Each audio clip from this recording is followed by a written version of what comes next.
Aku rela dinikah siri oleh majikanku sendiri, seorang dokter asal Arab, yang berjanji akan menyembuhkan ibuku yang sedang sakit keras. Aku tahu ini adalah transaksi yang menghancurkan harga diri, tapi demi nyawa ibu, aku terima. Namun di malam pertama, aku syok ketakutan saat ia membawa semua alat bedah ke dalam kamar. Ternyata, aku Sylvie berusia 23 tahun. Dan pada pagi ini, seperti setiap pagi selama 2 tahun terakhir, aku bangun sebelum fajar menyingsing di tengah gurun. Bukan gurun pasir yang terhampar di luar jendela, melainkan gurun sepi dalam jiwa, terbungkus kemewahan yang dingin. Aku TKW, seorang asisten rumah tangga, berasal dari Pekalongan, Jawa Tengah. Namun, di sini, aku hanyalah Kadimah, pelayan Pekalongan, kampungku yang selalu ramai, beraroma laut, dan semerbak pewarna batik, terasa seperti fantasi yang sangat jauh. Di sana, hidupku berputar di sekitar jalan sempit, tawa tetangga, dan kehangatan ibu yang selalu siap menyambutku dengan senyum. Disinilah, di kota Jeddah yang metropolis, hidupku berputar di sekitar lantai marmer yang mengilat, perabot mahal yang tak boleh tergores, dan senyapnya rumah besar milik Dr. Omar. Rumah ini, lebih tepatnya istana. Dindingnya menjulang tinggi, gerbangnya dari besi tempaanan rumit, dan di dalamnya, setiap sudut diterangi oleh lampu kristal yang mahal. Dr. Omar, majikanku, adalah seorang dokter bedah saraf ternama di Arab Saudi, mungkin salah satu yang terbaik di Timur Tengah. Usianya sudah menginjak 50-an, tetapi karismanya masih terpancar kuat, sekuat tatapan mata coklat gelapnya yang jarang bertemu pandang denganku. Ia pria terhormat, dihormati, dan sangat-sangat kaya. Tugasku adalah mengurus rumah dan segala keperluannya. Bukan pekerjaan yang melelahkan fisik seperti di rumah-rumah lain, karena rumah ini otomatis dan modern. Yang melelahkan adalah batin. Aku seperti hantu yang bergerak di antara benda-benda mati yang tak pernah usai dibersihkan. Kesendirian dan kebisuan adalah teman setiaku. Dr. Omar hampir selalu di luar, sibuk di rumah sakit atau dalam konferensi. Jika ia di rumah, ia akan mengurung diri di ruang kerjanya yang luas, sesekali keluar hanya untuk minum kopi, di mana aku hanya perlu menyajikan, menunduk, dan menghilang. 2 tahun. Uang yang terkumpul sudah lumayan, tetapi tidak pernah terasa cukup. Gajiku di sini memang lebih besar daripada gajiku di Indonesia, tetapi jumlahnya tidak ada apa-apanya jika dibandingkan dengan kebutuhan keluargaku. Kebutuhan itu berpusat pada satu nama, ibu-ibuku sakit. Bukan sakit biasa, sudah hampir setahun kondisinya memburuk, awalnya hanya keluhan ringan, tetapi setelah berulang kali masuk rumah sakit di Pekalongan hingga Semarang, dokter hanya bisa mengangkat bahu. Diagnosisnya ambigu, mengarah ke penyakit autoimun langka yang menyerang saraf dan organ vital. Nak, ibu butuh alat khusus. Rumah sakit di sini belum ada yang sanggup, ujar adikku Raka dalam telepon terakhir kami, suaranya terdengar pecah. Raka baru berusia 17 tahun, seharusnya ia sibuk dengan buku-buku sekolah, bukannya mengurus ibu di rumah sakit. Tiba-tiba, rasa bersalah itu menghantamku seperti gelombang pasang. Aku terpaksa mengorbankan sekolah Raka, meminta dia menunda pendidikan demi fokus mengurus ibu, sebuah pengorbanan yang kubayar dengan air mata setiap malam. Berapa, Rak? Tanyaku saat itu, mencoba menjaga suaraku agar tidak bergetar. Raka menyebutkan angka, sebuah angka yang fantastis, setara dengan biaya operasi transplantasi organ mahal di luar negeri. Belum termasuk biaya perawatan jangka panjang. Puluhan kali lipat dari seluruh tabunganku. Beberapa rumah sakit di Singapura atau Jerman bisa menangani, tetapi biayanya, ya Allah, mustahil. Aku mencoba mencari jalan lain. Pinjaman bank, pinjaman online, semuanya memerlukan jaminan yang tidak kumiliki. Satu-satunya jaminan yang kumiliki adalah diriku sendiri, gajiku, masa depanku di sini. Pagi ini, saat aku menyajikan kopi hitam pekat di meja kerja Dr. Omar, keberanian itu tiba-tiba merayap dari lubuk hatiku yang paling dalam. Keberanian yang lahir dari keputusasaan sejati. Keberanian yang membuat lututku gemetar, tetapi hatiku terbuat dari baja. Dr. Omar duduk di kursinya, membaca laporan setebal buku, kacamata bingkai emas bertengger di hidungnya yang mancung. Aura kekuasaan dan profesionalisme memenuhi ruangan itu. Aku berdiri di ambang pintu, menunduk. Dr. Omar, panggilku pelan, suara seperti bisikan. Dr. Omar mendongak, tatapannya tenang, tetapi intens. Ya, Sylvie? Saya ingin meminta waktu Anda sebentar, dokter. Ini masalah pribadi, sangat penting. Aku meremas ujung apronku. Dia meletakkan laporan itu perlahan, seolah ia punya semua waktu di dunia, padahal aku tahu jadwalnya sepadat baja. Bicaralah, katanya. Aku menarik napas dalam-dalam, mengumpulkan semua keberanian yang tersisa. Aku menceritakan kondisi ibuku, penyakit langka yang menggerogoti, kebutuhan biaya pengobatan yang mustahil di Indonesia. Aku tidak menangis, aku harus kuat. Air mata hanya akan membuatnya merasa kasihan, dan aku tidak ingin dikasihani. Setelah selesai, ruangan menjadi senyap. Dr. Omar hanya menatapku tanpa ekspresi, seolah sedang menganalisis sebuah kasus medis yang rumit. Akhirnya, aku mengucapkannya. Kalimat yang akan mengubah nasibku selamanya, dan yang telah kupersiapkan berulang kali dalam tidurku yang gelisah. Dokter, saya memohon, pinjamkan saya uang. Jumlahnya sangat besar, tetapi saya bersedia. Saya rela bekerja untuk Anda tanpa gaji seumur hidup saya. Saya rela tanda tangan di atas kertas apapun, menjadi budak hutang Anda. Saya akan melunasi setiap rialnya, sampai hutang itu lunas. Bahkan jika itu memakan waktu 10 tahun. Tolong, dokter. Hanya Anda yang punya kemampuan untuk menolong ibu saya. Napas terengah di dada, tubuhku terasa ringan, seolah aku baru saja melepaskan beban yang sangat berat, sekaligus membuang diriku sendiri ke jurang.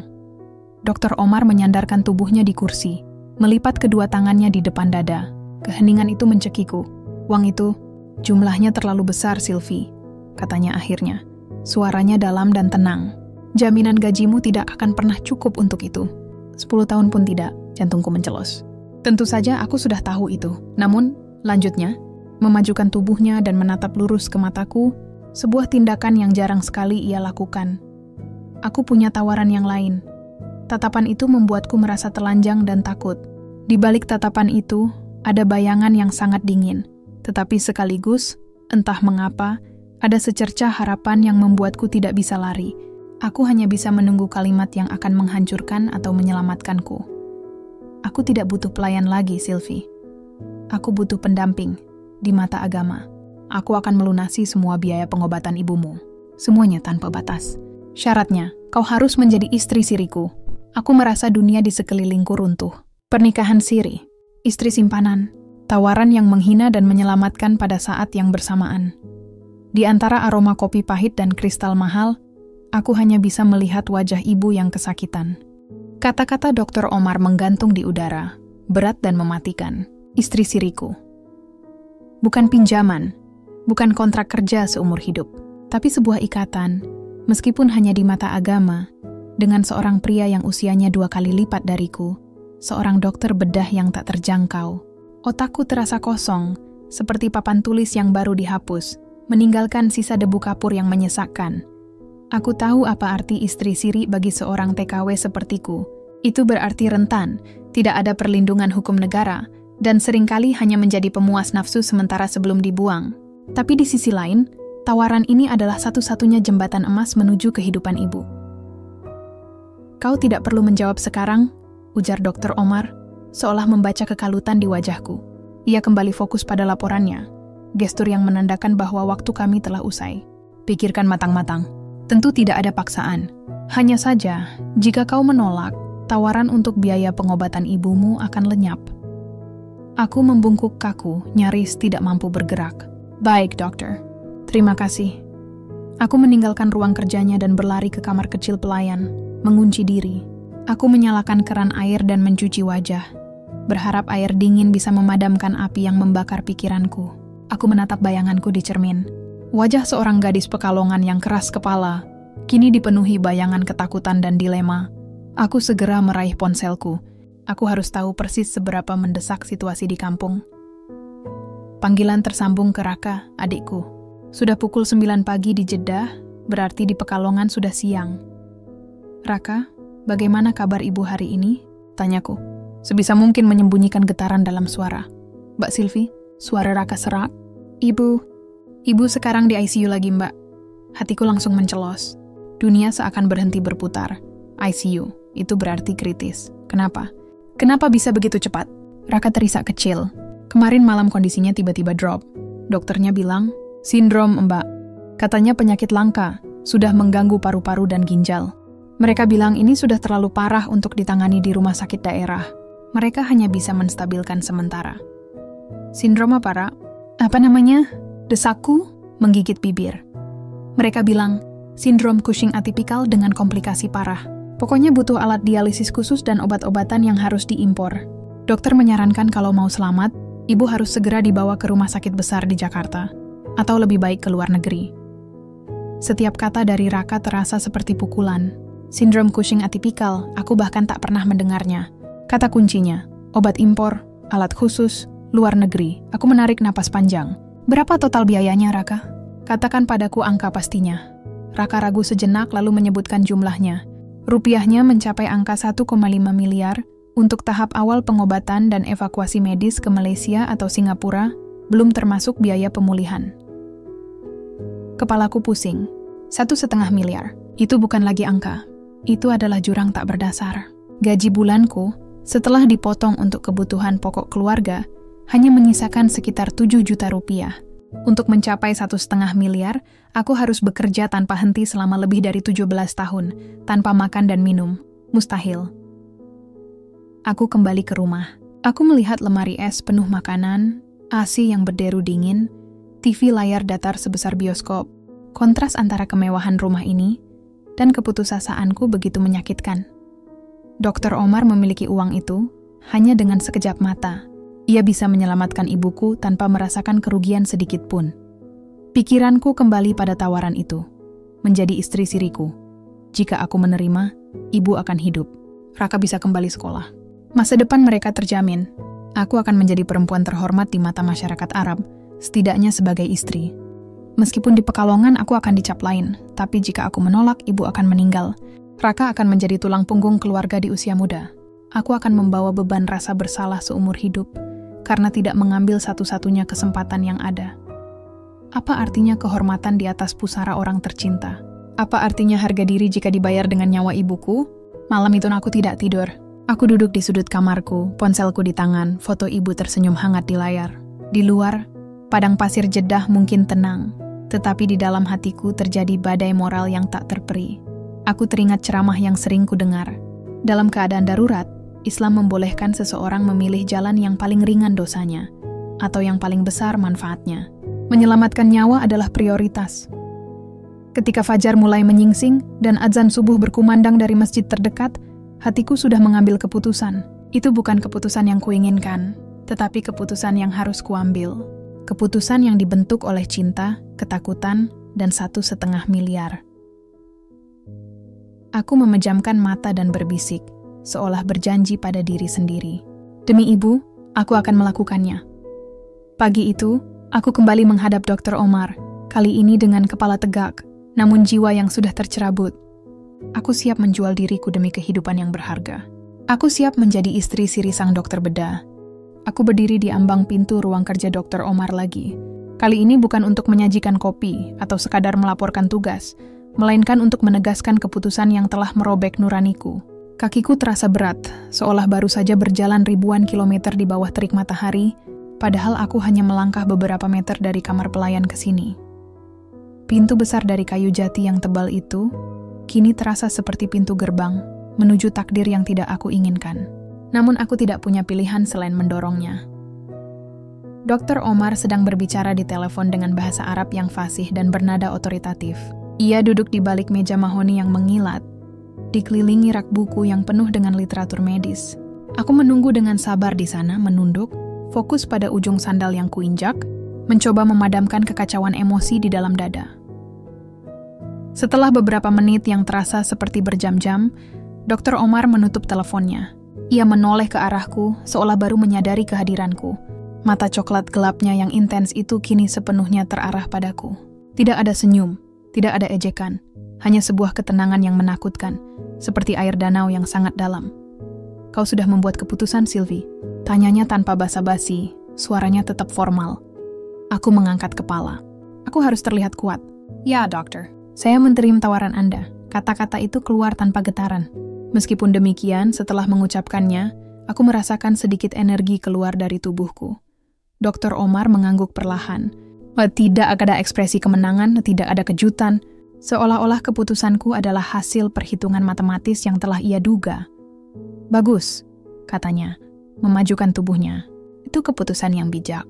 Sekarang, mari kita bahas detailnya agar tidak ada kesalahpahaman di masa depan." Ia mengambil selembar kertas dari mejanya. Bukan kertas resmi dengan kop surat rumah sakit, melainkan sebuah lembaran polos dan mulai menulis. Tulisannya rapi dan tegas, seperti garis-garis bedah yang presisi. Pertama, mengenai ibumu, ujarnya sambil menulis. Apa diagnosis pastinya dan di mana ia dirawat? Aku menyebutkan sindrom Cushing atipikal dan komplikasi paru-paru dan ginjal. Aku juga menjelaskan kebutuhan untuk segera pindah ke fasilitas medis yang lebih mumpuni. Dr. Omar berhenti menulis. Ia meletakkan pulpennya. Ada sedikit perubahan pada ekspresinya, seolah nama sindrom itu menarik perhatiannya lebih dari sekadar urusan personal. Sindrom Cushing atipikal, ulangnya pelan, lebih kepada dirinya sendiri. Itu memerlukan penanganan hormon yang sangat spesifik, dan, mengingat komplikasinya, memang harus segera ditangani. Rumah sakit di Riyadh memiliki fasilitasnya. Riyadh, jauh dari Jeddah, tapi yang lebih penting Dr. Omar terdengar sangat paham. Ia tidak terkejut dengan diagnosis langka dan biaya selangit itu, seolah ia sering berurusan dengan kasus semacam ini. Aku akan mengatur semuanya, lanjutnya, mengambil pulpen lagi. Transfer dana awal untuk stabilisasi di Indonesia akan dikirim hari ini. Dan aku akan mengurus evakuasi ibumu ke sini, ke Riyadh, dengan tim medisku. Dia akan dirawat di bawah pengawasanku, di fasilitas terbaik. Mendengar kata-kata itu, pengawasanku, fasilitas terbaik. Air mata yang kubendung sejak semalam tiba-tiba mendesak keluar.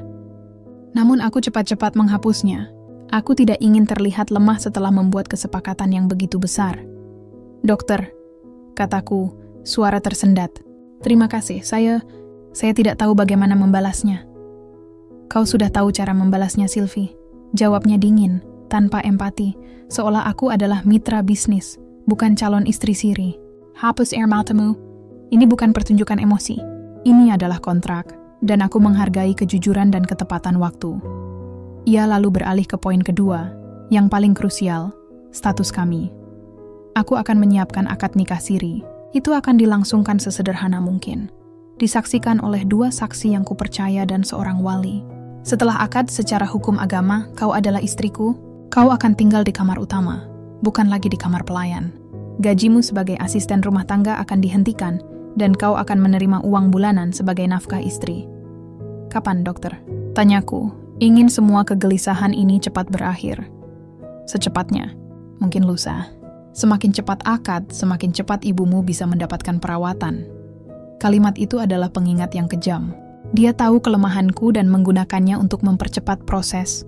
Dr. Omar memberiku beberapa instruksi lagi tentang kepindahanku dari kamar pelayan. Kemudian ia berdiri, posturnya tinggi dan berwibawa. Kau bisa pergi sekarang, Sylvie.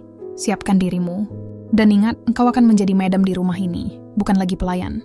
Tetapi di mata hukum negara, statusmu tetap rentan. Jangan pernah lupa mengapa kau ada di sini. Aku mengangguk, lalu berbalik dan keluar dari ruangan itu. Di balik pintu, aku bersandar sejenak pada kayu jati yang dingin. Aku sudah melepaskan statusku, harga diriku, dan kebebasanku. Semua demi ibu. Meskipun lega karena ibuku akan segera diselamatkan, di dalam lubuk hati ada ketakutan yang dingin. Seorang dokter bedah yang terkenal, kaya raya, menawarkan pernikahan siri kepada asisten rumah tangganya. Dr. Omar bisa mendapatkan wanita manapun di kota ini. Mengapa aku? Mengapa pernikahan jika ia hanya ingin memberikan uang? Apa yang sebenarnya ia harapkan dari istri siri ini? Pertanyaan-pertanyaan itu berputar dalam benakku. Sementara di sudut mataku, bayangan tumpukan alat bedah yang akan kubawa dari kamar pelayan sudah mulai terbayang. 2 hari sebelum akad nikah siri itu dilangsungkan, rumah terasa aneh. Formalitas yang biasanya terasa dingin kini bercampur dengan aura canggung. Aku telah berhenti dari tugas sebagai asisten rumah tangga. Peralatanku sebagai khadimah telah kuemas, dan barang-barangku dari Pekalongan kumasukkan ke dalam 2 koper lusuh. Kamar pelayan yang sempit kini terasa seperti penjara yang kutinggalkan, digantikan oleh ketidakpastian di istana ini. Dr. Omar memberikan instruksi agar aku pindah ke sebuah kamar tamu besar yang berada di sayap lain, jauh dari kamar utama yang merupakan kamarnya. Sebuah ruangan mewah, dengan balkon menghadap taman kecil dan kamar mandi marmer seukuran kamar tidurku di Pekalongan. Tetapi kamar itu terasa dingin. Jendela yang lebar dan terbuka itu seolah hanya memperlihatkan jurang di hadapanku. Aku duduk di tepi kasur empuk, mencengkeram selimut sutra. Tidak ada kegembiraan yang kurasakan, hanya mati rasa. Aku telah setuju. Aku sudah mengucapkan kata ya untuk menjual masa depanku demi menyelamatkan masa lalu dan masa depan keluargaku. Pikiranku berputar-putar, membedah keputusanku seperti Dr. Omar membedah pasien. Kehidupan ibu, biaya 1,5 miliar rupiah, dan akses ke dokter bedah saraf terbaik di Timur Tengah. Dr. Omar telah menepati janji awalnya. Sebuah transfer besar telah masuk ke rekening Raka di Indonesia pagi ini. Cukup untuk memindahkan ibu ke rumah sakit terbaik di Jakarta sebagai langkah awal sebelum evakuasi. Raka mengirimiku pesan suara, isinya ucapan syukur yang pecah. Mbak, terima kasih. Ibu sekarang sudah lebih baik, sedikit stabil. Dokter bilang, uang ini yang menyelamatkan kita. Suara Raka adalah satu-satunya pelita dalam kegelapan ini. Harga diri Sylvie hilang. Aku tahu apa yang akan dikatakan orang. Mereka akan bilang aku mata duitan, menikahi pria tua demi harta. Mereka benar, sebagian. Aku memang menerima hartanya, tetapi bukan untuk kesenangan diri. Ini adalah transaksi yang murni didasari keputusasaan. Aku teringat saat aku berpamitan kepada teman-temanku sesama TKW sebelum pindah kamar. Wajah mereka penuh pertanyaan. Ketika aku mengatakan akan menikah dengan Dr. Omar secara siri, ada yang menatapku dengan iri hati. Tapi sebagian besar menatapku dengan kasihan bercampur rasa takut. Mereka tahu bahaya status siri di negeri orang, terutama dengan perbedaan usia dan status sosial yang begitu mencolok. Sylvie, kamu yakin? Apa kamu tidak takut? Tanya Vida, temanku dari Brebes, matanya memancarkan ketakutan. Aku takut, Vida, tapi lebih takut kehilangan ibu, jawabku saat itu, menahan air mata. Malam itu sebelum tidur, aku menelpon ibu. Raka mengangkat, tetapi ia memegang ponsel agar ibu bisa mendengarku. Bu, bagaimana kabar ibu? Suara ibu terdengar lemah, tetapi ada senyuman di baliknya. Sylvie anak, terima kasih. Kau kirim uang banyak sekali. Jangan khawatirkan ibu nak, di sana kau baik-baik saja kan? Jangan capek-capek. Mendengar suara ibu, aku merasa remuk. Dia tidak tahu bahwa uang itu adalah biaya dari kebebasanku. Aku tidak bisa mengatakan, Bu, aku akan menikah siri dengan majikanku besok sebagai ganti nyawamu. Aku hanya bisa berbohong. Aku baik-baik saja, Bu. Dr. Omar sangat baik. Dia membantu kami. Ibu harus sembuh ya, agar nanti ibu bisa datang ke sini melihatku. Pernikahan siri ini adalah janji. Janji yang aku buat bukan pada Dr. Omar, tetapi pada takdir dan pada ibuku. Sambil merangkul foto keluarga yang selalu kubawa dari Pekalongan, aku mencoba membayangkan Dr. Omar sebagai seorang suami. Mustahil. Dia terlalu formal, terlalu jauh, terlalu fokus pada pekerjaannya. Aku tidak pernah melihatnya tertawa lepas atau menunjukkan emosi yang hangat. Dia adalah sosok yang terbuat dari presisi dan ketenangan ala ruang bedah. Aku menghela napas. Apapun alasannya menikahiku, apakah ia kesepian, butuh sosok untuk merawatnya, atau hanya ingin meniduri seorang gadis muda tanpa terikat janji resmi, aku harus siap menghadapinya. Ini adalah harga yang harus kubayar untuk 1,5 miliar itu. Aku menyadari, ketakutan terbesar bukanlah apa yang akan dilakukan Dr. Omar padaku. Ketakutan terbesar adalah kehilangan kendali atas diriku sendiri dan mengetahui bahwa aku telah memilih jalan ini. Jarum jam menunjukkan tengah malam. Lusa adalah hari yang baru, hari di mana aku akan berganti status. Aku memejamkan mata, memohon pada Tuhan agar Dia menjaga ibuku, dan memberiku kekuatan untuk menghadapi apapun yang akan terjadi di malam pertama yang menakutkan itu. Hari yang ditentukan tiba dengan keheningan yang menyesakkan. Tidak ada riuh rendah persiapan. Tidak ada hiasan bunga, apalagi gelak tawa tamu undangan. Pernikahan siri antara seorang dokter bedah terkenal dan mantan asisten rumah tangganya harus tetap menjadi rahasia, tertutup rapat di balik gerbang tinggi istana ini. Pagi itu, aku mengenakan pakaian yang baru dibelikan Dr. Omar, sebuah gamis panjang berwarna khaki dengan sentuhan bordir yang halus, lengkap dengan kerudung yang menutup kepala dan leherku dengan sempurna. Pakaian itu mewah, tetapi rasanya seperti kain kafan yang membungkus kebebasanku. Pernikahan dilangsungkan di sebuah ruangan kecil di belakang perpustakaan Dr. Omar. Ruangan itu biasanya digunakan untuk menerima tamu bisnis yang sangat pribadi. Hanya ada 5 orang di sana, Dr. Omar, aku, 2 orang saksi, keduanya pria parubaya, salah satunya adalah pengacara Dr. Omar, dan seorang ustaz yang ditunjuk sebagai wali. Kami duduk di atas karpet Persia yang tebal. Aku duduk bersimpuh, menunduk, tidak berani mengangkat wajah. Udara terasa dingin. Meskipun pendingin ruangan tidak terlalu kencang, yang dingin adalah hati. Ustaz itu memulai dengan khotbah singkat dalam bahasa Arab yang kusut pahami. Aku hanya menangkap kata-kata tentang niat baik, tanggung jawab, dan sakinah. Semuanya terasa ironis. Bagaimana mungkin ada sakinah, ketenangan, dalam perjanjian yang dilahirkan dari keputusasaan dan ketakutan? Kemudian tiba waktunya, Dr. Omar duduk di depanku. Ia mengenakan jubah tradisional Arab yang bersih dan berwibawa. Wajahnya tenang, tidak menunjukkan emosi apapun. Tidak ada kegembiraan seorang pengantin pria, juga tidak ada rasa bersalah. Ia tampak seperti seorang jenderal yang sedang menandatangani perjanjian damai. Proses ijab kabul dimulai wali, yang sebenarnya adalah utusan dari kantor urusan agama di Riyadh untuk akad siri ini, menjabat tangan Dr. Omar. Aku hanya mendengar namanya disebut, diikuti dengan nama ayahku. Jantungku berdebar tak karuan, nyaris membuatku sesak napas. Saya nikahkan dan saya kawinkan engkau dengan Sylvie binti Sutrisno, dengan mahar 1 set perhiasan emas tunai. Meskipun Dr. Omar telah menjanjikan segalanya untuk ibu, ia tetap menjalankan rukun nikah dengan mahar yang layak. Mahar itu diletakkan di nampan kecil di sampingku. Saya terima nikah dan kawinnya Sylvie binti Sutrisno dengan mahar tersebut tunai, jawab Dr. Omar. Suaranya mantap, tegas, dan sangat jelas. Seketika itu juga, 2 orang saksi di sampingnya berseru, "Sah, selesai." Hanya dalam waktu kurang dari 5 menit. Aku kini adalah istri siri dari Dr. Omar. Tidak ada ucapan selamat, tidak ada tepukan di bahu. Ustaz itu mendoakan kami dengan cepat, dan kemudian para saksi dan wali segera meninggalkan ruangan. Mereka semua sepertinya ingin proses ini berakhir secepatnya, sama seperti aku. Kini, di ruangan itu, hanya ada kami berdua. Aku masih menunduk. Tiba-tiba, sebuah tangan yang hangat menyentuh daguku, mengangkat wajahku perlahan. Itu tangan Dr. Omar. Untuk pertama kalinya, setelah 2 tahun mengenalnya, aku menatap matanya dari jarak sedekat ini. Matanya yang coklat gelap dan teduh itu memancarkan sesuatu yang sulit kubaca. Bukan nafsu, bukan cinta, melainkan semacam beban atau keseriusan yang mendalam. "Sylvie," panggilnya. Pelan sekali. "Kau sekarang adalah Omar di rumah ini.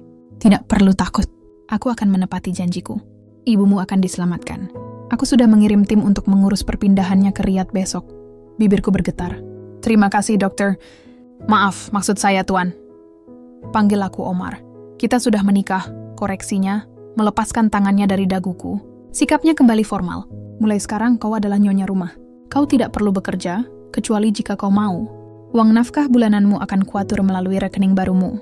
Dan ingat, kau adalah istriku, tetapi ini adalah pernikahan yang didasari perjanjian. Aku ingin kau menghormati batasan dan privasiku." "Batasan apa, Omar?"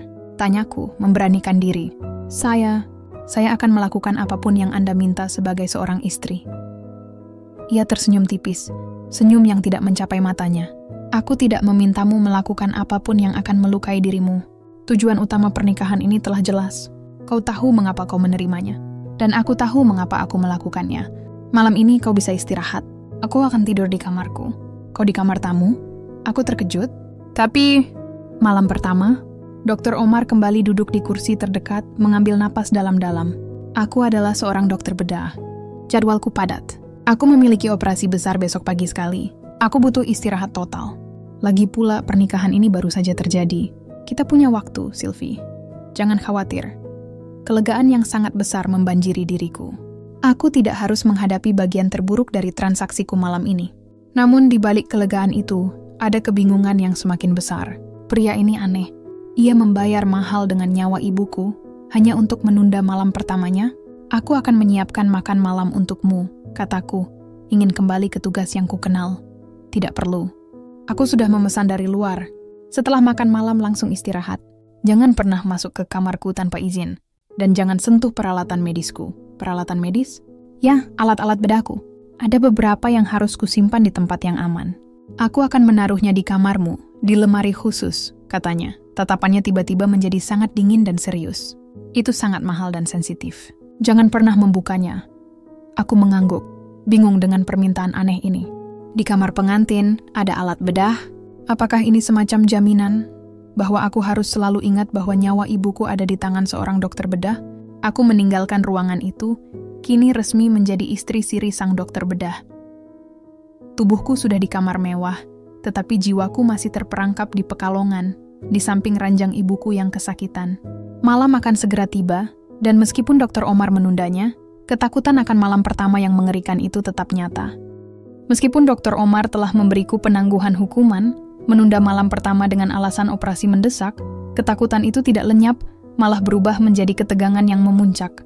Malam itu terasa panjang, sunyi, dan dingin di kamar tamu mewah yang kini secara teknis adalah kamarku sebagai istri. Aku menyantap makan malam yang dipesan Dr. Omar dari restoran mewah, hidangan kambing panggang Arab yang lezat, yang entah mengapa terasa seperti pasir di mulutku. Aku makan sendiri di meja makan kecil di kamarku. Suasana kesendirian ini ironis.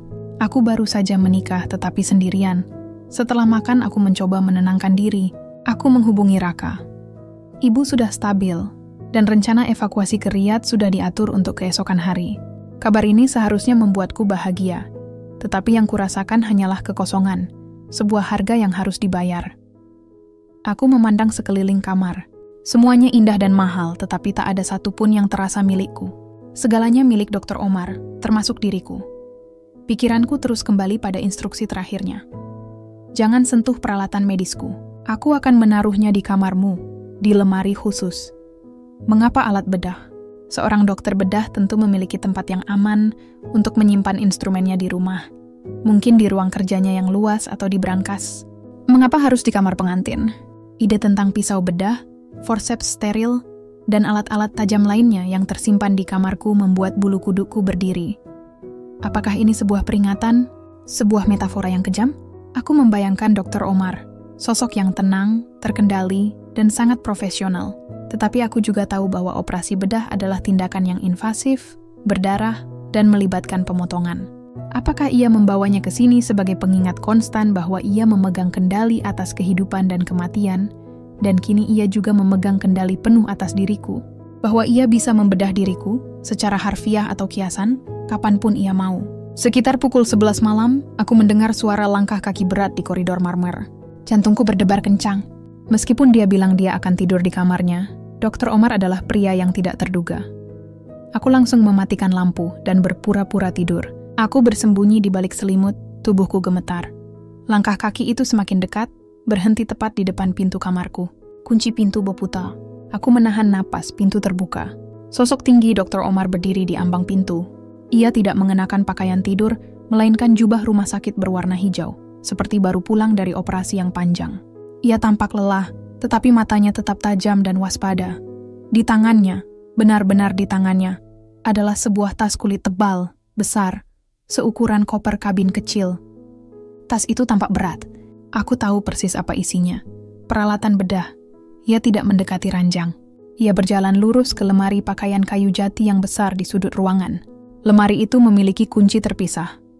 Dr. Omar membuka kunci itu, lalu dengan hati-hati meletakkan tas alat bedah itu di salah satu kompartemen dalam lemari. Bunyi logam yang berdenting pelan saat tas itu diletakkan terdengar mengerikan di telingaku.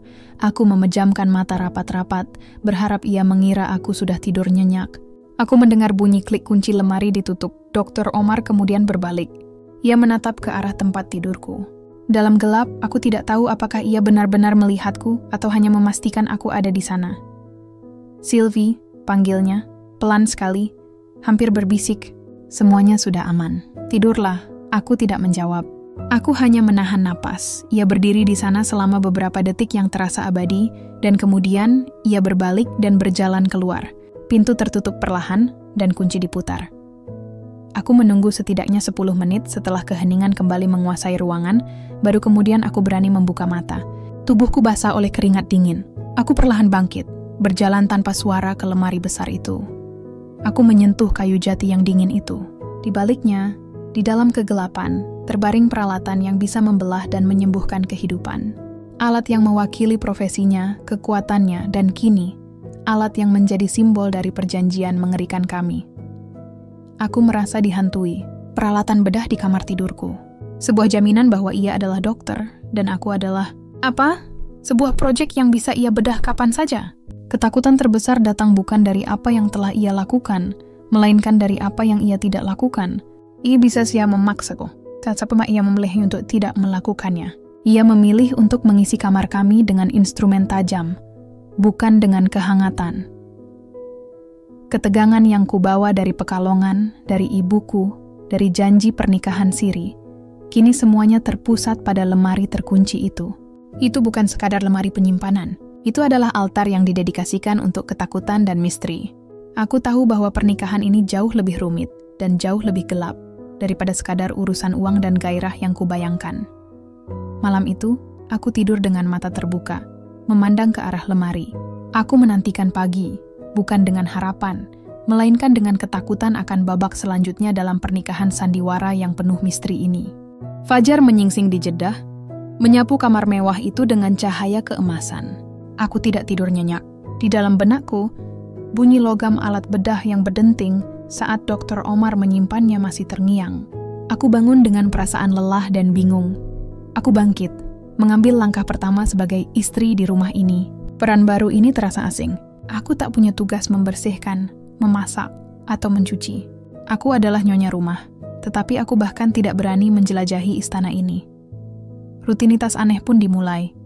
Pagi-pagi sekali, aku mendengar suara Dr. Omar sudah bergerak. Bukan dari kamarku, melainkan dari sisi lain rumah. Ia sarapan seorang diri di ruang makan utama. Aku memberanikan diri keluar, berpakaian sopan sesuai ajaran Islam, dan menuju ruang makan. Dr. Omar sedang membaca koran Arab, ditemani secangkir kopi. "Selamat pagi, Omar," sapaku. Merasa canggung memanggilnya dengan nama. Ia menurunkan korannya, tatapannya tenang. "Selamat pagi, Sylvie. Kau sudah istirahat dengan baik?" "Ya, terima kasih." Aku berdiri canggung di samping meja. "Duduklah," katanya menunjuk kursi di hadapannya. Aku duduk. Aku merasa seperti sedang mengikuti wawancara kerja, bukan sarapan dengan suami sendiri. "Aku sudah mengatur keberangkatan ibumu hari ini," ujarnya. Langsung ke inti masalah. Tim medisku akan membawanya dengan pesawat evakuasi yang lengkap.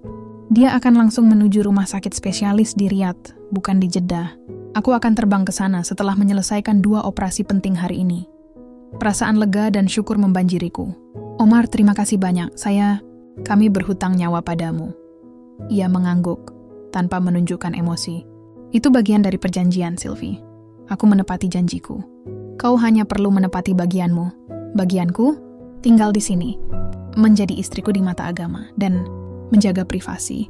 Terutama mengenai lemari itu." Ia menunjuk ke arah kamarku. "Saya tidak akan pernah menyentuhnya, janjiku." Setelah sarapan yang singkat dan formal itu, Dr. Omar beranjak pergi. Ia hanya mengucapkan, "Aku mungkin akan pulang larut. Aku sudah meninggalkan nomor rekening baru di nakas kamarmu. Itu nafkah bulananmu. Gunakan dengan bijak." Dan ia pergi, seperti seorang rekan bisnis yang bergegas ke pertemuan penting. Sisa hari itu terasa seperti diasingkan. Aku sendirian di rumah besar yang sepi. Aku mencoba mengisi waktu dengan membaca buku-buku yang tersusun rapi di rak perpustakaan. Sebagian besar buku medis, filosofi, dan sejarah. Sambil menyibukkan diri, aku mulai menganalisis sosok suamiku, Dr. Omar, 52 tahun, suami siriku. Sikap, formal, profesional, dan sangat tertutup. Tidak ada sentuhan, tidak ada rayuan, tidak ada kehangatan yang wajar dari seorang suami. Motif. Pernikahan, ia memenuhi seluruh perjanjian finansialnya dengan sempurna. Tapi ia sama sekali tidak menunjukkan ketertarikan padaku sebagai wanita. Hal ini semakin memperdalam misteri. Jika bukan karena fisik, dan jika bukan untuk uang, lalu untuk apa ia menikahiku? Peralatan bedah menjadi fokus utama. Ia rela menempatkan instrumen yang sangat mahal dan sensitif itu di kamarku, yang ia anggap aman, bahkan dengan risiko yang sangat kecil. Mengapa peralatan itu tidak bisa disimpan di rumah sakit atau di ruang kerjanya sendiri? Aku mencoba menelusuri internet, mencari tahu tentang Dr. Omar. Dr. Omar Al-Jamil, nama belakang yang kuasumsikan, adalah nama yang mudah ditemukan. Ia adalah pionir dalam bedah saraf robotik di wilayah tersebut. Ia duda, tanpa anak yang diketahui publik, dan dikenal karena filantropi diam-diamnya. Tidak ada catatan skandal. Ada satu foto lama yang menarik perhatianku. Foto hitam putih, Dr. Omar tampak jauh lebih muda, berdiri di samping seorang wanita yang wajahnya dikaburkan oleh kualitas foto yang buruk. Mereka tampak di sebuah konferensi medis, dan di bawah foto itu ada tulisan tangan Arab yang berbunyi, "Untuk mengenang Dr. Laila, 1995. Siapa Dr. Laila? Kepalaku mulai merangkai teori-teori liar. Apakah Dr. Laila adalah mendiang istrinya, yang mungkin meninggal karena penyakit langka? Apakah ia menikahi aku karena ia membutuhkan seseorang dengan latar belakang tertentu? atau karena penyakit ibuku entah bagaimana berhubungan dengan masa lalunya, ketika malam tiba, aku mandi, berganti pakaian, dan menunggu dalam ketegangan. Dr. Omar kembali tepat seperti yang dia bilang, larut malam. Aku mendengar pintu utama dibuka dan ditutup. Aku memutuskan untuk menyambutnya, sekadar menjalankan peranku. Aku menunggunya di ruang tamu.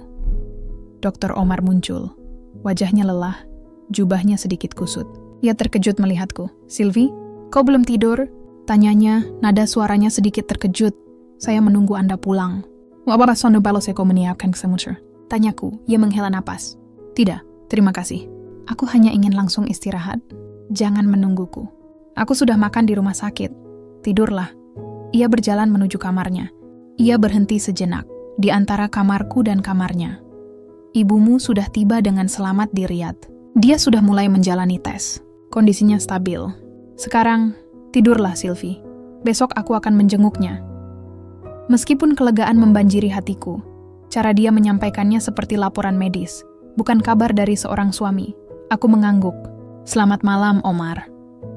Ia hanya membalas dengan anggukan singkat dan masuk ke kamarnya, menutup pintu. Aku kembali ke kamarku, menatap lemari terkunci. Ia menjaga privasinya dengan ketat, terutama di balik lemari itu. Ia menyimpan instrumen bedah seharga nyawa, dan juga rahasia yang jauh lebih berharga daripada semua uangnya.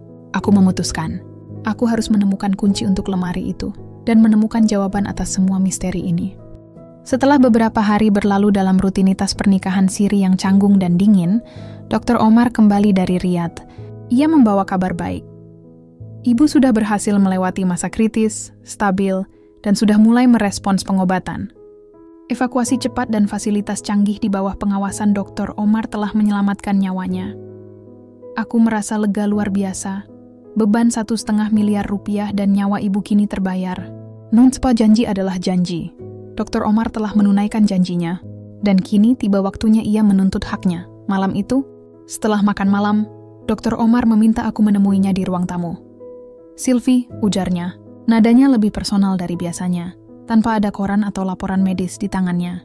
"Ibumu aman. Sekarang sudah waktunya kita memenuhi bagian lain dari perjanjian ini." Aku menunduk.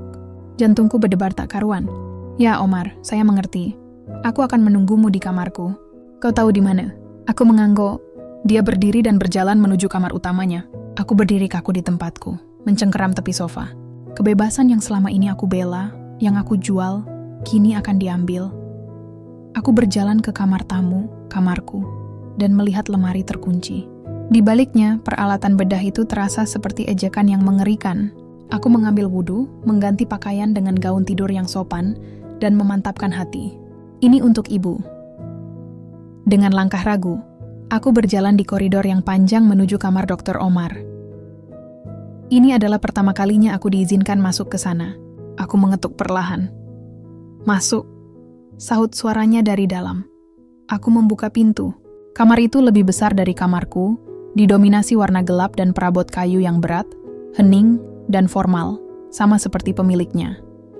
Dr. Omar tidak ada di tempat tidur. Ia berdiri di sudut ruangan. Ia menatapku, matanya memancarkan keseriusan yang dingin. Tidak ada tatapan gairah, tidak ada senyum sambutan, hanya mata seorang profesional yang akan memulai tugas. Dan kemudian, aku melihat apa yang ada di tangannya. Ia tidak memegang dala, teko kopi. Ia tidak memegang jubah tidur sutra. Ia membawa tas kulit tebal itu, tas yang berisi seluruh peralatan bedahnya. Bukan hanya itu, di meja samping tempat tidur, ia meletakkan kotak-kotak kecil steril. Ketakutan yang selama ini hanya menjadi bisikan kini berubah menjadi teriakan di benakku. Tubuhku langsung membeku di ambang pintu. "Omar, apa yang Anda lakukan?" Suaraku bergetar tak terkendali. "Aku hanya membawa apa yang kuperlukan, Sylvie," jawabnya. Suaranya datar, tanpa emosi. Ia berjalan ke ranjang utama, dan dengan gerakan yang sangat teliti, ia menata tas kulit itu. Pikiran-pikiran mengerikan langsung menyerbu kepalaku, didorong oleh misteri alat bedah di kamarku. Mengapa alat bedah? Apakah ia tidak hanya menginginkan tubuhku? Apakah ia memiliki semacam fantasi gelap yang melibatkan pekerjaannya? Atau lebih buruk, apakah ia ingin melakukan sesuatu yang gila?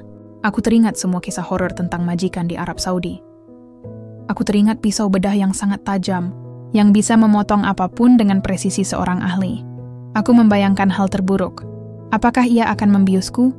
Apakah ia ingin menjadikanku bahan percobaan rahasia? Aku tahu betapa obsesifnya para dokter bedah.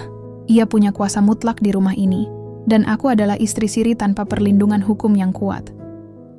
Aku melihat Dr. Omar membuka resleting tas kulit itu. Cahaya lampu kamar memantul pada kilauan baja dingin di dalamnya. Instrumen-instrumen bedah itu tampak menakutkan, seperti senjata. Tanganku mengepal erat. Aku tidak bisa bergerak. Rasa ngeri membuat kakiku terpaku di lantai marmer yang dingin. Dr. Omar mengeluarkan satu set forceps panjang, lalu sebuah scalpel, pisau bedah, yang ujungnya sangat runcing, dan meletakkannya di atas meja nakas. Ia menggeser lampu kamar, agar cahaya jatuh tepat pada instrumen-instrumen itu. "Datanglah, Sylvie," panggilnya, berdiri di samping tempat tidur. Ia kini membuka kancing jubah tidurnya, menampakkan tubuh paruh baya yang masih kokoh. Aku menutup mata, air mata menggenang di pelupuk. Inilah akhir dari segalanya. Iadaki filakuan terus ini yang mengerikan. Aku hanya bisa berdoa agar ini cepat selesai, dan ibuku bisa hidup. Aku memberanikan diri membuka mata, berjalan satu langkah, kemudian satu langkah lagi, menuju tepi ranjang. Dr. Omar melihat ketakutan di mataku. Tetapi ia tidak mengubah ekspresinya. Ia hanya menunjuk ke ranjang. "Berbaringlah," perintahnya. Aku menelan ludah, seluruh tubuhku gemetar. Aku berbaring di tepi ranjang. Aku menunggu dengan jantung berdebar kencang dan pikiran kalut, membayangkan pisau bedah itu, darah, dan rasa sakit. Dr. Omar mendekat, membungkuk di atasku. Ia tidak menyentuhku. Ia justru meraih tas kulitnya lagi. Ia kemudian menggeser nakas itu. Ternyata, ia hanya meletakkan dan menyimpan semua alat-alat bedah itu dengan hati-hati ke dalam sebuah kompartemen tersembunyi di bawah nakas yang kukira hanya meja biasa. Ia menggeser nakas itu ke tempat semula, menguncinya dengan kunci kecil, dan kuncinya ia masukkan ke saku jubah tidurnya. Ia menoleh padaku, yang masih berbaring dalam posisi tegang. Mata terbelalak ketakutan. Tadi aku lupa. "Sylvie, ada skalpel baru yang harus segera kusterilkan sebelum operasi penting besok pagi. Itu adalah tempat teraman di seluruh rumah ini," katanya. Suaranya tenang, sama sekali tidak menyadari badai emosi yang ia timbulkan. Dia tidak melakukan apa-apa. Dia hanya menyimpan alat bedahnya. Lalu, ia berbalik, berjalan ke lemari, mengambil pakaian santai, dan kembali.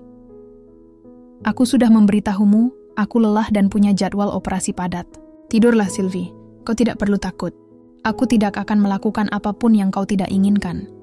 Ia meninggalkanku sendirian di kamar besarnya, masih dengan alat bedah di bawah nakas. Ketakutan sesaat tadi lenyap, digantikan oleh kebingungan yang tak terbatas.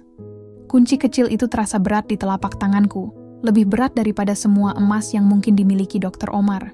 Itu bukan kunci kamar atau kunci brankas uang. Itu adalah kunci menuju instrumen bedah saraf ultramahal, jaminan bagi nyawa ibu, dan sekaligus kunci untuk membuka rahasia hati seorang dokter bedah yang tertutup. Aku menyimpannya di bawah bantal malam itu. Untuk pertama kalinya, aku tidur sedikit lebih tenang. Setidaknya aku tahu apa peranku. Aku adalah penjaga sebuah rahasia. Pagi harinya, suasana di rumah terasa sedikit berubah. Meskipun Dr. Omar tetap formal dan jauh, ada lapisan tipis kepercayaan yang kini membungkus hubungan kami.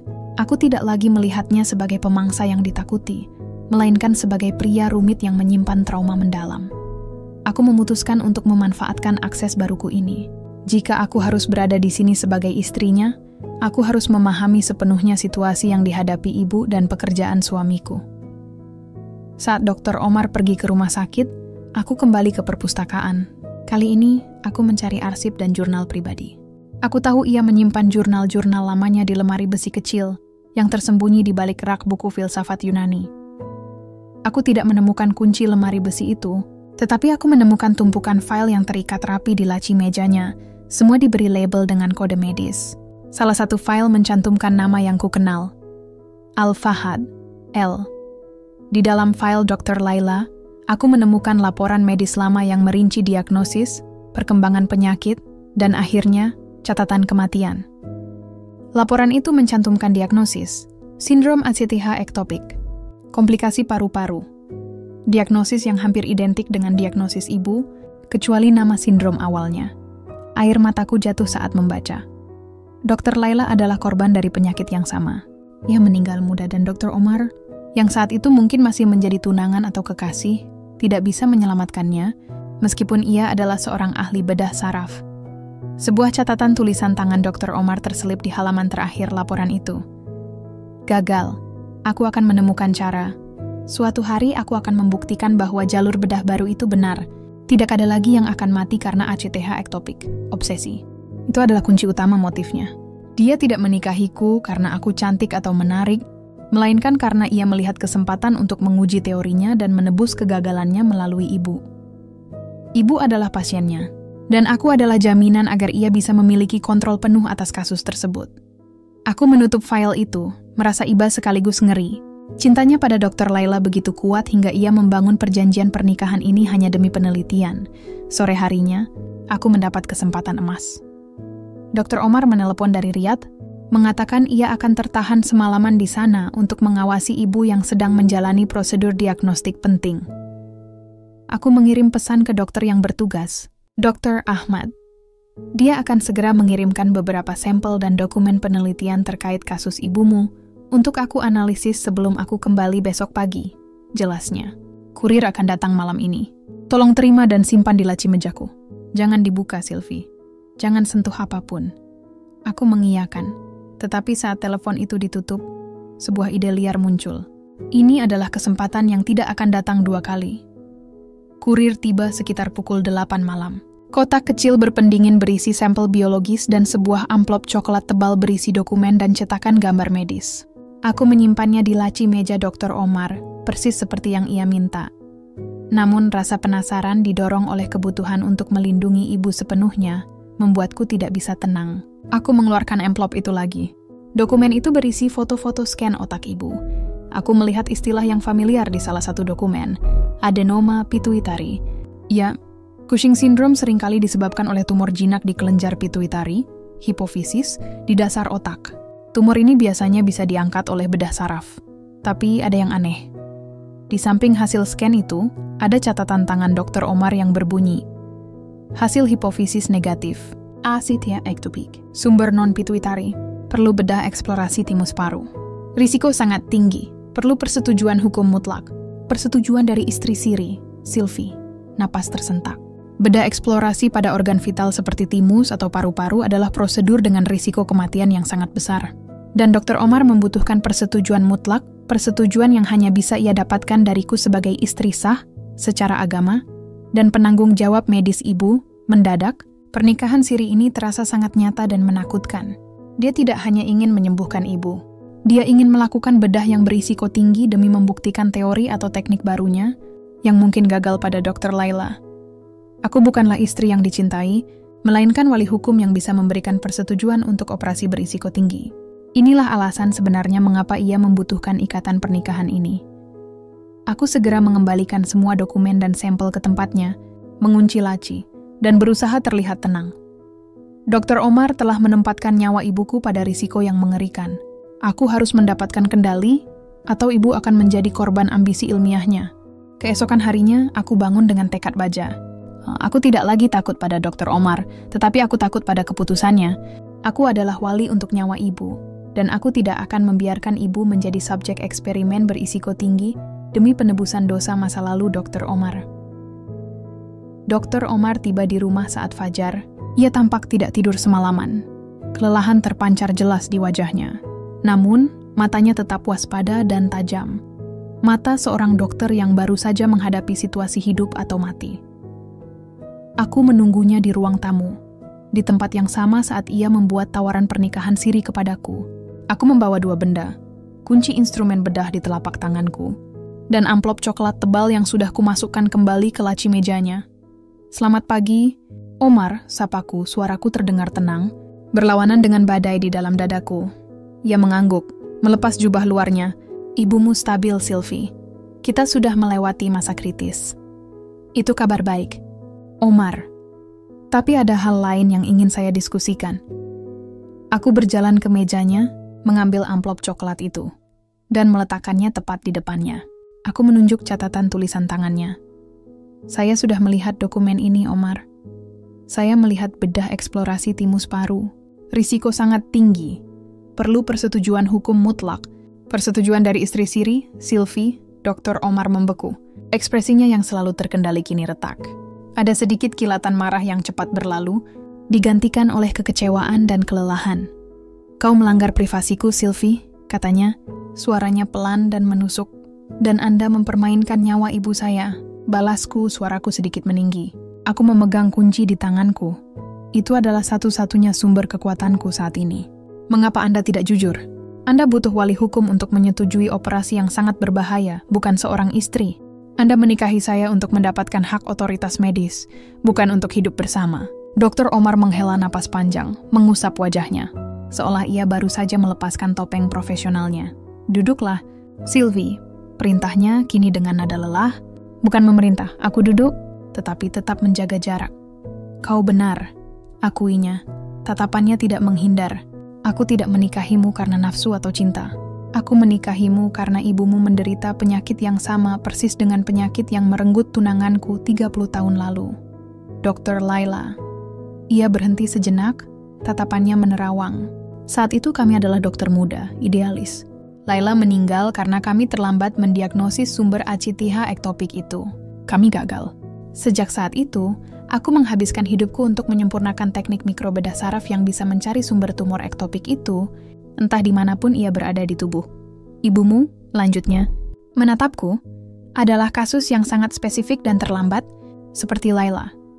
Bedah konvensional tidak akan berhasil. Aku harus menggunakan teknik invasif baru, teknik eksplorasi yang memiliki peluang keberhasilan tinggi, tetapi risikonya juga tinggi.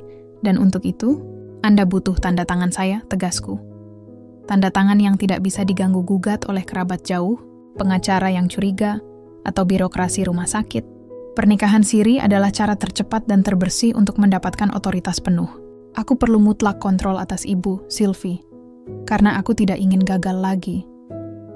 Kebenaran itu menyakitkan, tetapi juga memberikan kejelasan. Ilna adalah pria yang didorong oleh obsesi, bukan kejahatan. Obsesi untuk menebus kegagalan cinta pertamanya. Apa yang akan terjadi jika saya menolak memberikan persetujuan untuk bedah berisiko tinggi itu? Tanyaku, mencoba menguji batasannya. Dr. Omar meraih kunci instrumen bedah di tanganku. Ia tidak mengambilnya, hanya menyentuhnya. "Jika kau menolak, ibumu akan meninggal dalam beberapa bulan, terlepas dari obat-obatan pendukung yang ia terima saat ini. Penyakit ini akan menggerogoti organ vitalnya. Aku tidak akan menghentikan perawatan paliatifnya, tetapi aku akan menghentikan pendanaan riset yang besar ini. Aku tidak akan memaksakan bedah, tetapi aku tidak akan bisa menyelamatkannya. Sebuah ultimatum yang brutal, namun jujur. Lalu apa imbalan untuk saya, selain nyawa ibu?" Dr. Omar menatapku dengan tatapan serius yang belum pernah kulihat. "Imbalannya? Aku akan memastikan ibumu sembuh total, Sylvie. Aku akan menjamin adikmu mendapatkan pendidikan terbaik. Dan aku berjanji, aku akan menjadi suami yang terhormat di mata agama. Aku tidak akan menyentuhmu tanpa persetujuan tulusmu. Hubungan kita didasari rasa hormat. Aku tidak menganggapmu sebagai objek, Sylvie. Aku menghormati pengorbananmu yang besar." Sambil berbicara, ia meraih salah satu buku dari rak di dekatnya. Itu adalah album foto. Ia membukanya di halaman tengah. Itu foto Dr. Laila, kali ini terlihat jelas. Wanita cantik, cerdas, dengan mata yang mengingatkanku pada diriku sendiri. "Aku melihat semangat juang yang sama dalam dirimu." Sylvie, yang bisiknya menutup album itu, aku menyadari, meskipun pernikahan ini dimulai dari transaksi, ia telah berubah menjadi ikatan yang unik, didasari oleh kematian, pengorbanan, dan obsesi ilmiah yang tulus. Aku adalah kunci untuk menutup bab masa lalunya dan membuka babak baru bagi ibu. "Baik, Omar," kataku, memegang kunci itu erat-erat. "Saya akan memberikan persetujuan untuk bedah itu. Tetapi dengan satu syarat, saya tidak akan hanya menunggu kabar. Saya mau berada di Riyadh, di sana. Setiap hari ibu menjalani prosedur. Saya ingin melihat Anda bekerja, dan saya ingin tahu setiap risiko yang akan diambil." Dr. Omar tersenyum tipis, senyum yang kali ini mencapai matanya. Senyum seorang ilmuwan yang baru saja mendapatkan persetujuan untuk penelitian terpenting dalam hidupnya. "Tentu, Sylvie. Kau adalah istriku dan wali medis. Kau akan ikut denganku ke Riyadh. Bersiaplah. Kita berangkat lusa." 2 hari setelah konfrontasi itu, hidupku berpindah sekali lagi. Bukan kembali ke Pekalongan, melainkan ke Riyadh, ibu kota Arab Saudi. Dr. Omar tidak membawaku ke rumah sakit umum, melainkan ke sebuah apartemen mewah yang terhubung langsung dengan pusat penelitian bedah saraf tempatnya bekerja dan tempat ibu dirawat. Aku tidak lagi sekadar istri siri di Jeddah. Di Riyadh, aku menjadi Nyonya Omar, istri seorang kepala tim bedah, dan yang terpenting, wali medis yang memegang kunci untuk prosedur kritis. Apartemen baru itu terasa lebih hidup dan fungsional, tidak seformal istana di Jeddah. Namun, tidak ada waktu untuk menikmati fasilitasnya. Prioritas utama kami adalah ibu. Aku menghabiskan waktu di rumah sakit, melihat ibu dari balik kaca ICU. Kondisinya kini stabil, tetapi melemah. Raka juga berada di Riyadh, diurus oleh seorang perawat yang ditugaskan khusus Dr. Omar. Melihat Raka kembali tersenyum dan fokus belajar, dan melihat ibu masih bernapas, menjadi penguat bagi keputusanku. Dr. Omar menghabiskan waktu 48 jam berikutnya untuk mempersiapkan bedah eksplorasi yang berisiko tinggi itu. Ia tampak tenggelam. Dalam pekerjaannya, hanya berbicara denganku seperlunya, soal data, persetujuan, dan risiko. Kita akan melakukannya lusa, katanya suatu sore, saat kami duduk di ruang tunggu rumah sakit. Tim sudah siap. Aku akan menggunakan teknik yang kumodifikasi. Kita harus mencari sumber tumor asitihi ektopik itu. Kemungkinan besar di rongga dada. Ini eksplorasi, Sylvie. Artinya, kita mencari jarum di tumpukan jerami. Risikonya infeksi, pendarahan, dan yang terburuk, kegagalan fungsi organ vital. Saya mengerti risikonya, Omar. Jawabku, suaraku mantap. Tapi saya percaya pada kemampuan Anda. Saya melihat obsesi Anda pada penyakit ini, dan saya tahu itu datang dari hati. Dr. Omar menatapku. Untuk pertama kalinya, aku melihat rasa hormat yang tulus di matanya, bukan rasa kasihan atau rasa memiliki. Terima kasih atas kepercayaanmu, bisiknya. Ia merogoh jubah bedahnya. Kau punya kunci ini. Kau tahu apa jaminannya. Jika terjadi hal buruk padaku di ruang operasi, kau segera serahkan instrumen itu pada Profesor Ahmad. Jangan sampai jatuh ke tangan lain. Itu adalah kunci keberlanjutan riset ini. Aku mengambil kunci itu. Kini aku sadar, alat bedah itu adalah warisan ilmunya. Dr. Omar mempertaruhkan segalanya, termasuk namanya demi ibu. Hari bedah eksplorasi. Pagi itu suasananya tegang. Aku mengenakan pakaian steril, diizinkan berada di ruang observasi di samping ruang operasi, sebuah kamar kaca kecil di mana aku bisa melihat semua yang terjadi melalui jendela besar. Ibu dibawa masuk. Dr. Omar dan timnya, termasuk Profesor Ahmad dan Dr. Laila, nama yang ia berikan pada robot asisten bedahnya, sudah siap. Sebelum tirai sterilisasi ditarik, Dr. Omar menoleh ke arah kaca. Ia menatapku sejenak, tatapan panjang yang memuat semua beban, janji dan harapannya. Aku mengangguk, isyarat persetujuan mutlak yang ia butuhkan. Prosedur dimulai. Ini bukan bedah saraf di otak, melainkan eksplorasi dada. Dr. Omar bekerja dengan presisi yang menakutkan, dibantu oleh teknologi robotik. Waktu berlalu lambat, setiap menit terasa seperti jam. Aku melihat wajahnya di layar monitor. Fokus, tenang, tetapi juga keringat membasahi pelipisnya. Di tengah prosedur terjadi komplikasi. Monitor ibu menunjukkan tekanan darah yang menurun tajam. Pendarahan, teriak salah satu perawat. Aku tersentak. Jantungku berdebar kencang. Aku melihat Profesor Ahmad bergerak cepat. Dr. Omar tetap tenang, suaranya tegas mengarahkan tim. Stabilkan tekanan, saya butuh isyarat yang jelas. Scalpel, perintahnya. Aku melihatnya meraih pisau bedah. Bukan pisau bedah biasa, melainkan instrumen yang mirip dengan yang ia simpan di kamar kami. Itu adalah pisau yang sangat halus, digunakan untuk memotong jaringan sensitif. Dalam momen mencekam itu, aku melihat kejeniusan Dr. Omar. Ia tidak panik.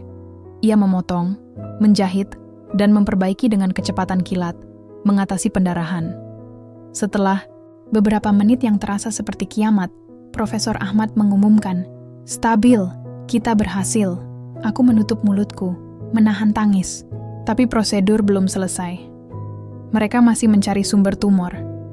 Setelah pencarian yang panjang, yang membuatku hampir putus asa, Dr. Omar akhirnya berbicara. Suaranya sedikit gemetar. Alhamdulillah. Timus. Tumornya ada di timus. Dan ukurannya sangat kecil. Kita berhasil menemukan sumber ACTH ektopik. Timnya bersorak pelan. Dr. Omar, dengan hati-hati ekstrem, mengangkat tumor kecil itu. Operasi selesai. Tumor berhasil diangkat. Nyawa ibu terselamatkan. Ketika Dr. Omar keluar dari ruang operasi, ia tampak lemas. Ia berjalan lurus ke arahku, melepas masker bedahnya. Kita berhasil, Sylvie. Bisiknya, matanya berkaca-kaca karena kelelahan dan kebahagiaan. Ini adalah tumor yang sama persis dengan yang merenggut Laila. Tapi kali ini, kita berhasil menemukannya. Dia tidak meraih tanganku. Ia tidak memelukku. Ia hanya berdiri di sana, membiarkan kelegaan mengalir. Ibumu akan baik-baik saja, janjinya. Aku mendekat, air mata membanjiri wajahku. Aku melakukan hal yang tidak pernah kulakukan. Aku memeluknya. Itu adalah pelukan yang tulus, antara seorang wali yang bersyukur dan seorang dokter yang menebus kegagalannya. Terima kasih, Omar. Bisikku di jubah bedahnya yang beraroma antiseptik. Terima kasih telah menyelamatkan ibuku. Hari-hari setelah operasi besar itu dihabiskan dalam balutan ketenangan yang belum pernah kurasakan. Ibu menjalani masa pemulihan dengan baik. Tumor ektopik telah diangkat, dan perlahan kadar hormon kortisolnya mulai normal. Aku menghabiskan sebagian besar waktuku di sampingnya, menceritakan kembali tentang Pekalongan, tentang Raka yang sudah kembali tersenyum, dan tentang diriku yang kini berstatus Nyonya Omar. Aku tidak pernah menceritakan detail perjanjian sihir atau ketakutan alat bedah kepada ibu. Ia hanya tahu bahwa Dr. Omar adalah malaikat penolong yang bersedia menikahiku sebagai bentuk kebaikan hati. Dan aku membiarkan narasi itu tetap utuh demi ketenangan hatinya. Dr. Omar tetap sibuk, tetapi ia mengalokasikan waktu setiap sore untuk memeriksa ibu. Di ruangan yang damai itu, aura formalitasnya sedikit melunak. Ia berbicara tentang prospek kesembuhan ibu, tentang terapi lanjutan, dan tentang kemungkinan ibu bisa pulang ke Indonesia dalam beberapa bulan ke depan. Sore itu, setelah ibu tertidur, Dr. Omar duduk di sampingku. Ibumu akan sembuh total, Sylvie, katanya, menatapku. Suaranya mengandung kepuasan seorang ilmuwan. Kita berhasil menutup bab yang terbuka sejak 30 tahun lalu. Dan Anda juga berhasil menepati janji Anda, Omar. Terima kasih. Aku mengeluarkan kunci kecil yang selama ini kusimpan. Kunci instrumen bedah. Aku menyerahkannya padanya. Perjanjian sudah selesai. Jaminan sudah tidak diperlukan, kataku. Dr. Omar mengambil kunci itu, memutarnya di antara jari-jarinya yang panjang dan terampil. Perjanjian finansial dan medis memang sudah selesai, Sylvie, jawabnya. Tapi pernikahan ini belum. Jantungku berdebar. Maksud Anda? Hubungan kita dimulai dari transaksi. Itu benar. Aku butuh otoritas medis dan kau butuh nyawa ibumu. Kita berdua mendapatkan apa yang kita inginkan. Tapi selama beberapa minggu ini, aku melihatmu, keberanianmu, pengorbananmu, dan bagaimana kau rela menanggung semua ketakutan. Bahkan saat kau melihatku datang dengan pisau bedah di malam pertama kita. Wajahnya melembut. Kau tidak hanya menjadi wali medis, kau membawa kehangatan kembali ke rumahku yang sudah lama dingin. Kau mengisi kekosongan yang ditinggalkan oleh obsesi dan kesendirianku setelah Laila. Aku telah menganggapmu sebagai mitra, Sylvie, bukan hanya istri siri. Aku menghormati kejujuran dan kekuatanmu. Aku tidak tahu harus berkata apa. Aku melihat kejujuran di matanya, rasa hormat. Mungkin, bahkan ada percikan cinta yang sangat dewasa dan tenang. Aku tahu, pernikahan siri ini merugikanmu, terutama dalam status hukum. Aku ingin memperbaiki itu. Lanjutnya, mencondongkan tubuhnya. Aku tidak memintamu mencintaiku, tapi aku bertanya, maukah kau tetap menjadi istriku? Bukan lagi istri siri, tetapi istri yang sah, tercatat di mata hukum dan negaraku. Aku akan mengurus semua dokumen kewarganegaraanmu, hak warismu, dan masa depan adikmu. Tawaran itu sungguh mengubah segalanya. Dari jeratan keputusasaan, kini aku ditawarkan kepastian dan perlindungan. Omar, saya tidak tahu apakah saya bisa mencintai Anda seperti seharusnya seorang istri, bisikku jujur. Ia tersenyum, senyum yang kali ini hangat. Cinta akan datang atau tidak datang, itu urusan hati. Tapi rasa hormat, keamanan, dan sakinah adalah pondasi. Aku menawarkanmu kehidupan yang layak sebagai balasan atas pengorbananmu yang telah menyelamatkan ibuku dan, secara tidak langsung, menyelamatkan jiwaku dari kegagalan masa lalu. Aku memejamkan mata. Gambaran Pekalongan Raka dan ibu yang kini sembuh berkelebat di pikiran. Aku tidak bisa kembali ke kehidupan lamaku dan meninggalkan perlindungan ini. Lebih dari segalanya, Dr. Omar adalah pria yang menepati janji. Ya Omar, kataku, air mata hangat mengalir. Saya bersedia. Saya akan menjadi istri sah Anda. Tetapi saya mohon, jangan pernah lupakan asal-usul perjanjian ini. Dr. Omar mengangguk. Aku berjanji, Sylvie. Kisah kita akan selalu menjadi pengingat tentang pengorbanan dan batas antara ilmu dan hati. Beberapa bulan kemudian, Ibu dan Raka kembali ke Pekalongan dengan jaminan kesehatan dan pendidikan dari Dr. Omar. Ibu tahu bahwa Sylvie kini menjadi Nyonya Omar, istri sah seorang dokter bedah yang kaya raya. Ia bangga dan bahagia. Aku, Sylvie, tidak lagi menjadi TKW di istana. Aku menjadi istri sah, bermitra dengan suamiku, Dr. Omar. Kami membangun fondasi pernikahan yang unik, didasari oleh rasa hormat, hutang nyawa, dan kebenaran yang pahit. Di lemari kamar utama yang kini menjadi kamar kami berdua, peralatan bedah itu tetap tersimpan. Tidak lagi sebagai simbol ketakutan, melainkan sebagai peringatan abadi akan pengorbanan yang kubuat dan harapan baru yang rapuh tetapi nyata yang kini kumiliki.